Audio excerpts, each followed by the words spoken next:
Assalamualaikum warahmatullahi wabarakatuh.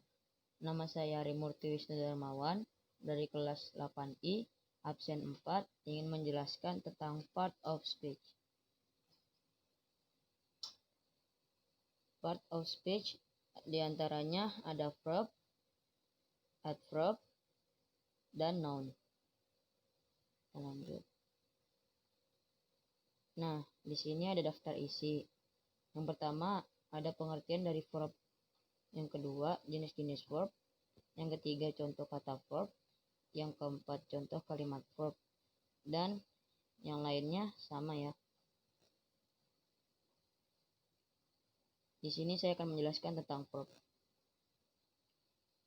Verb adalah kata kerja, suatu kata yang mendeskripsikan subjek itu sendiri ataupun menunjukkan sebuah peristiwa dan keadaan. Di sini ada jenis-jenis verb. Yang pertama ada transitif dan intransitif. Yang kedua ada action dan statif. Yang ketiga ada regular dan irregular.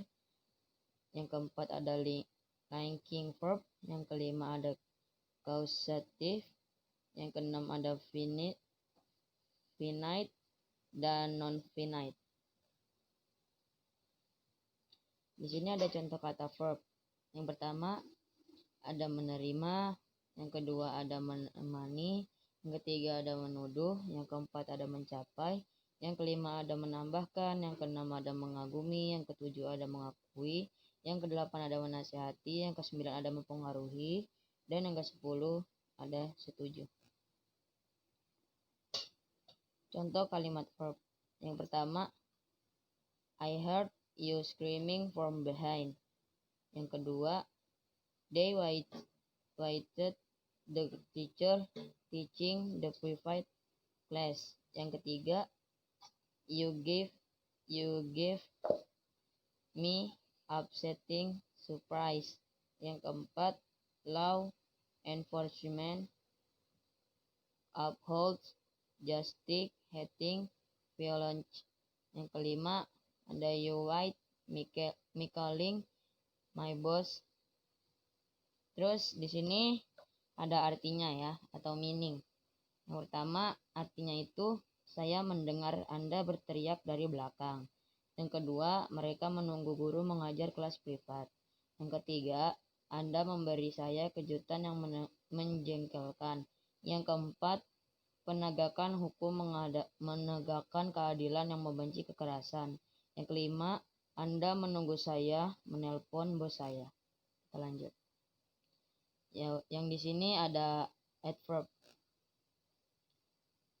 Pengertian dari adverb. Adverb adalah kata yang berfungsi untuk mendeskripsikan verb atau kata kerja, adjektif atau kata sifat atau adverb lain. Sedangkan adverbial yang berarti adverb atau konstruksi lain yang berperan sebagai adverb. Di sini ada jenis-jenis adverb. Yang pertama ada adverb of manner, ada adverb. Yang kedua ada adverb of place. Yang ketiga ada adverb of time. Yang keempat ada adverb of frequency. Yang kelima ada adverb of certainty. Yang keenam ada adverb of degree. Yang ketujuh ada interrogative adverb. Yang kedelapan ada conjunction adverb. Di sini ada contoh kata adverb. Yang pertama ada above. Yang kedua ada acceptable. Yang ketiga ada accurate. Yang keempat ada active. Yang kelima ada actual. Yang keenam ada additional. Yang ketujuh ada ego. Yang kedelapan ada all. Yang kesembilan ada alone. Yang kesepuluh ada amused. Yang kesebelas ada another. Yang ke-12 ada any. Yang ke-13 ada available. Yang ke-14 ada aware. Yang ke-15 ada beautiful. Selanjut, contoh kalimat adverb.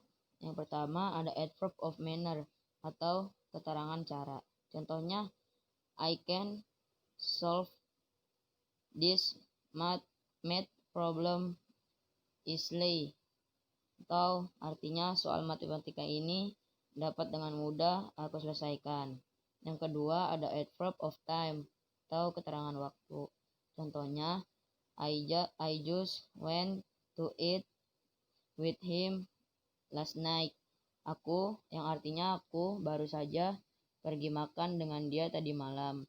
Yang ketiga ada adverb of frequency atau keterangan durasi. Contohnya, Lina never eats on time, yang artinya Lina tidak pernah makan tepat waktu. Yang keempat ada adverb of certainty atau keterangan kepastian. Contohnya, maybe nothing will happen tonight. Mungkin tidak akan terjadi apa-apa malam ini. Lalu yang kelima ada adverb of place atau keterangan tempat. Contohnya, I really like being in this flower garden, yang artinya saya sangat suka berada di taman bunga ini. Yang ketiga ada noun. Noun adalah suatu bentuk kata benda baik berupa orang, hewan, ataupun benda lainnya. Di sini ada jenis-jenis noun. Yang pertama ada countable noun, yang kedua ada uncountable noun. Berikut penjelasannya. Countable noun adalah jenis kata benda yang dapat dihitung, sedangkan uncountable noun adalah jenis kata benda yang tidak dapat dihitung, tetapi jika menggunakan media benda tersebut bisa dihitung.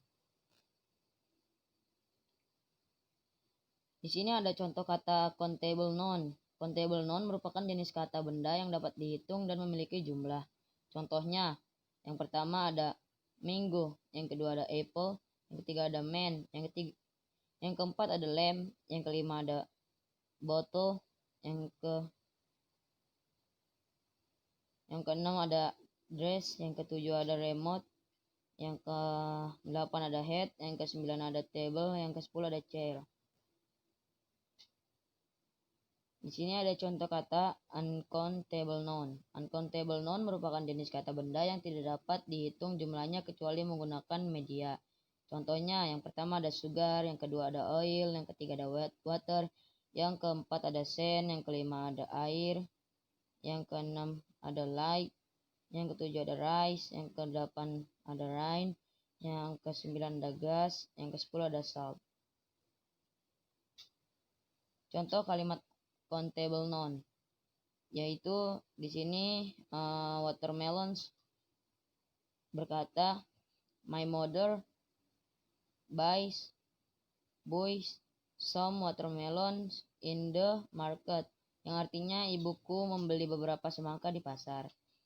Terus yang kedua ada house atau rumah berkata, I will show you where is my grandfather's house, yang artinya aku akan menunjukkan padamu di mana rumah kakekku. Yang ketiga ada man atau laki-laki. Dia berkata, do you know where is the man toilet? Yang artinya apakah kamu tahu di mana toilet untuk laki-laki? Yang keempat ada market, yang berkata, I know more than 2 markets in this village, yang artinya aku tahu ada lebih dari 2 pasar di desa ini. Selanjutnya ada table and chair. Dia berkata, there are 2 tables and 4 chairs. Artinya ada 2 meja dan 4 kursi. Selanjutnya yang terakhir ada mangoes. Berkata, my sister ate an apple and 2 mangoes, yang artinya saudara perempuan saya memakan sebuah apel dan 2 buah mangga. Contoh kalimat uncountable noun. Yang pertama ada sugar. Kata, I need a little sugar into my coffee, yang artinya aku membutuhkan sedikit gula di kopiku. Yang kedua ada oil. Dia berkata, please buy me a bottle of oil there, yang artinya tolong belikan aku sebotol minyak di sana. Yang ketiga ada coffee. Berkata, do you need a cup of coffee, yang artinya apakah kamu membutuhkan secangkir kopi. Yang keempat ada money, yang berkata I need much money for my life, yang artinya aku membutuhkan banyak uang untuk hidupku. Ya, selanjutnya ada milk, berkata a bottle of milk, artinya sebotol susu. Yang selanjutnya ada water, berkata a gallon of water, segalon air. Selanjutnya ada rain, yesterday it rained very hard, yang artinya kemarin hujan yang sangat deras. Sampai di sini saja penjelasan dari saya, kurang lebihnya mohon maaf.